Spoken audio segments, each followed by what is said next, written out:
Welcome to Beyond the Music, the podcast where we dive into the lives and stories of people who shape the world of music. I am Lena. And I am Karina. We're both classically trained singers, and this podcast is our chance to explore the fascinating intersections of music, history, and humanity. In our previous episode, you could hear all about the gossip of Mozart and his sopranos. There were many. There were many. And today we will be exploring Goethe and the Kunstlied. Oh!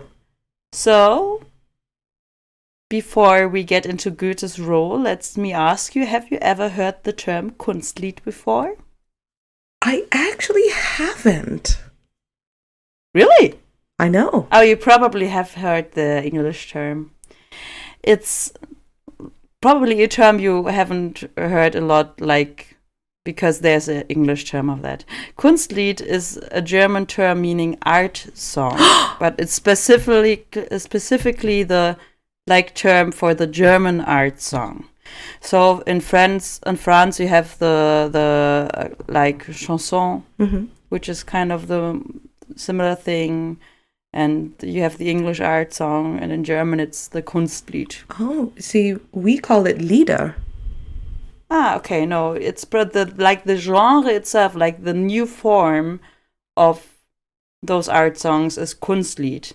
Because before, they were a little bit different. Before the composers built this specific type of songs.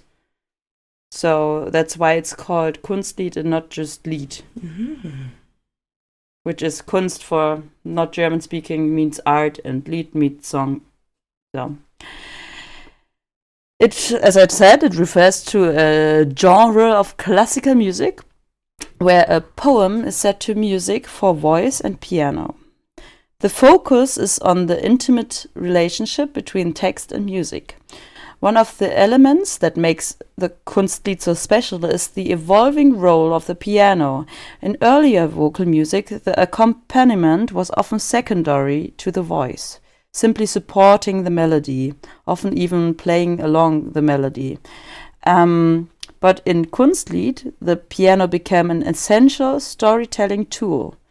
Composers used it to create atmosphere, highlight emotions, and even mimic elements of the text, like the spinning wheel in Gretchen am Spinnrade I love that one. By Schubert, or the galloping horse in Erlkönig. Mm-hmm. The one that every accompanist, one that every pianist fears. Fears because of injuries in the hands. Yes. The galloping on the piano is quite hard to play, I was told. Especially in the wrist. Yeah. So this shift, especially in the piano area, made Kunstlied a deeply expressive and dramatic genre where the voice and piano work together to bring poetry to life. So what do you think makes setting poetry to music so special, Karina? I would have to say that it's all-encompassing story within 3 minutes. Yeah, it's a whole word in a short amount of time. I mean, an opera is 3 hours. If we're lucky. If you're lucky.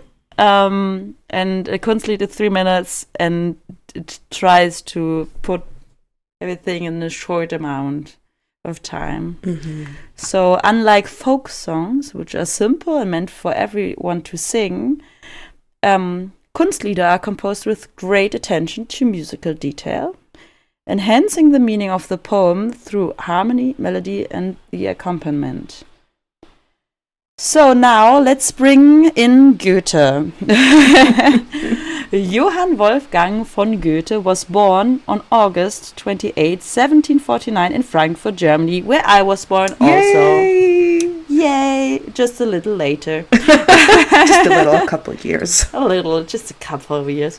He grew up in an affluent and educated household, where his father, Johann Caspar Goethe, ensured that he received a broad education in literature, philosophy, and the arts. From an early age, Goethe displayed a passion for poetry, storytelling, and theatre, which later became central to his career. As a young man, Goethe studied law at the University of Leipzig and later in Strasbourg.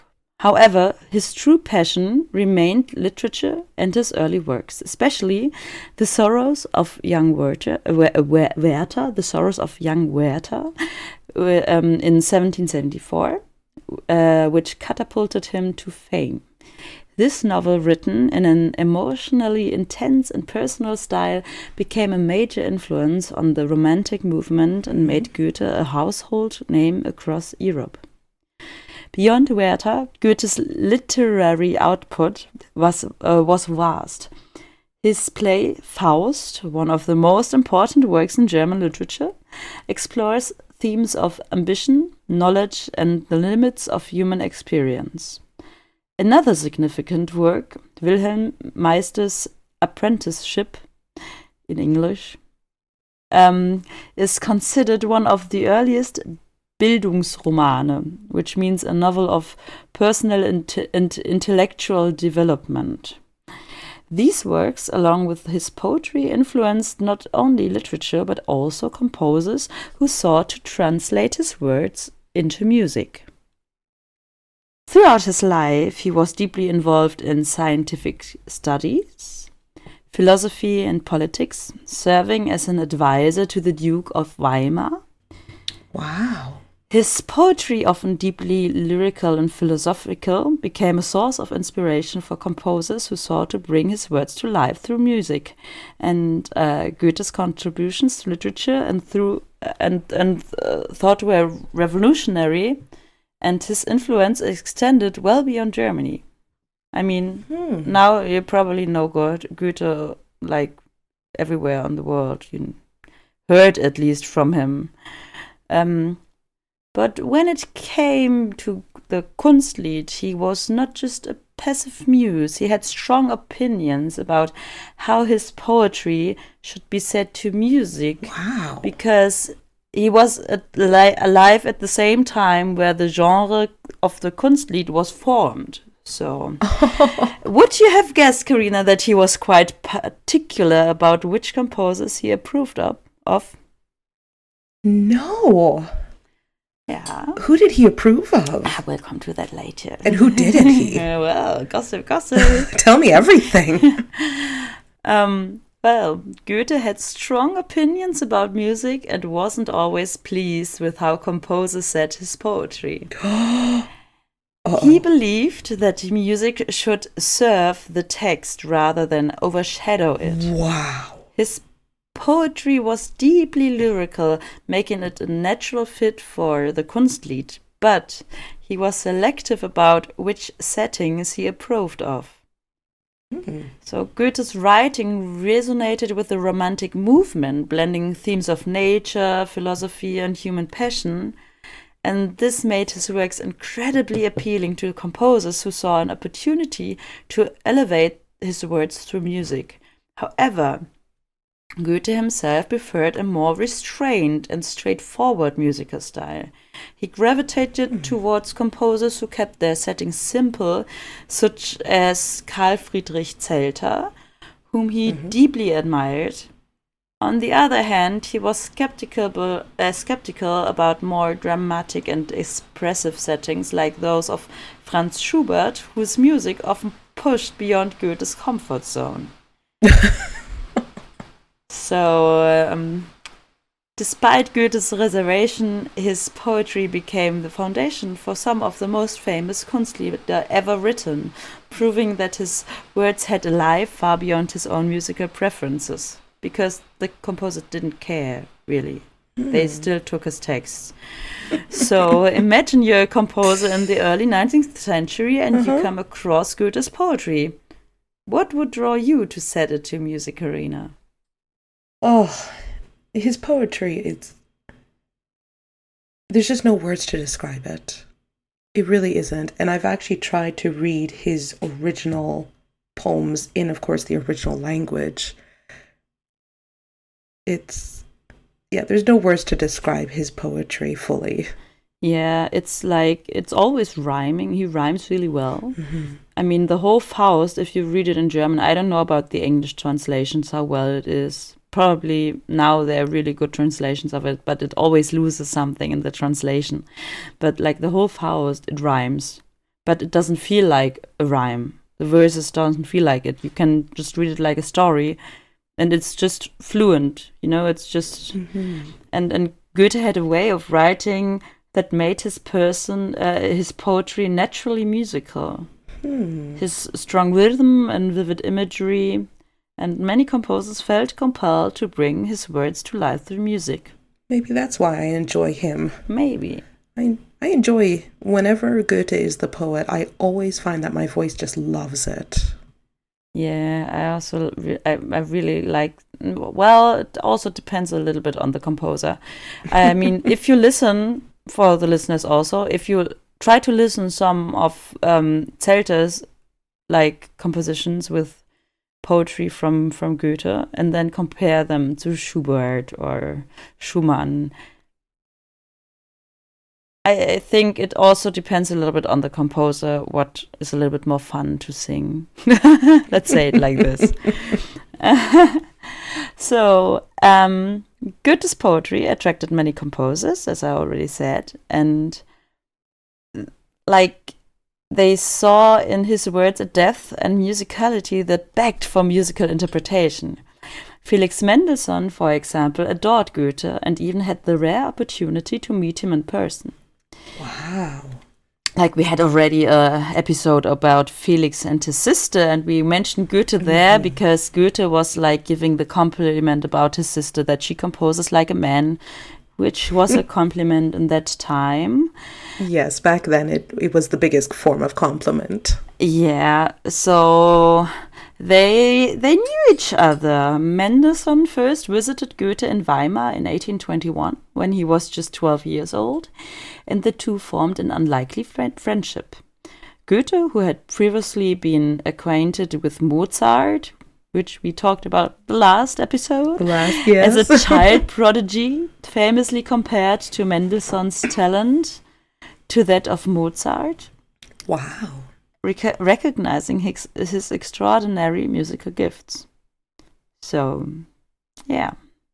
Beyond Mendelssohn, Goethe's poetry was also set to music by many other major composers of this time and beyond, like until today. Franz Schubert, who created some of the most famous Kunstlieder, and he was also kind of the one who really, with his lieder, it really started that the musicologists were saying, like, now we can say it's like the new form of the Kunstlied and not anymore just the Volkslied or song, however you want to call it. Like, Schubert was kind of the person who was with his, I think it was Erlkönig or Gretchen am Spinnrad, like with this kind of style, they can say, like, now we have a new genre, kind of. So Schubert loved Goethe's works. He set many of them into music, like I already mentioned. Really, if you listeners, if you never have listened to the Erlkönig or Gretchen am Spinnrad, please do. I love them. They're so good. Do you know by any chance how many of Goethe's poetry Schubert actually composed to? Oh, no, I don't. I would have to Google that. I didn't. I could have. I forgot. But it's a lot. I mean, Schubert wrote like a few hundred Kunstlieder, so there will be a lot of Goethe under them. So, but like I already said, Schubert was a big fan of Goethe, and Goethe himself was less receptive to Schubert's interpretations. Robert Schumann, Hugo Wolf, and later Gustav Mahler also took inspiration from Goethe's poetry, each bringing their own compositional style and interpretation to his words. Interestingly, while some composers treated Goethe's poetry with great reverence, others took creative liberties using expressive harmonies, dramatic shifts, and intricate piano accompaniments that Goethe himself may not have envisioned. Regardless of his personal preference, his words became a foundation for the Kunstlied tradition, shaping the German art song for generations to come. Wow. Yeah. Now, here's where it gets interesting. How do you think Goethe felt about composers setting his poetry into music? So we go now a little bit more into the gossip part. Uh-oh. What did he do? Wasn't there one composer who was upset about something and then he put something in the newspaper about it? I think it didn't have anything to do with the composition of him. He just... No, not with Goethe, no. A whole different people. But how did Goethe feel about his or his poetry being used in such a way? Well, he had mixed feelings about it. He had a very clear vision of how his poetry should be received. He was a purist in many ways, believing that the natural rhythm and meaning of his poetry should remain intact in musical settings. So, of course, he was advocating for his own art form, kind of. He didn't want that to change. And for Goethe, music was not meant to add excessive drama or emotional weights to his words, because they could speak for themselves in his kind of mind. He would rather enhance their clarity and natural flow with the music. That was okay for him, but he didn't want to have, like, too much drama, kind of. Wow. So that's why he was particularly drawn to, like, Zelter and had a really good friendship with him also, and because his settings were direct, structured, and respectful of Goethe's poetic rhythm, and like not like Franz Schubert, who was like really emotional, and like his music is really emotional. It's beautiful. I mean, Schubert is known for his deep emotional expressiveness, and he did put like exactly that what Goethe didn't like. Like he put complex harmonies and dramatic intensity. So wait, Goethe didn't like Schubert? No, he didn't. But Schubert is one of his most used. Yeah, it was a one-sided love.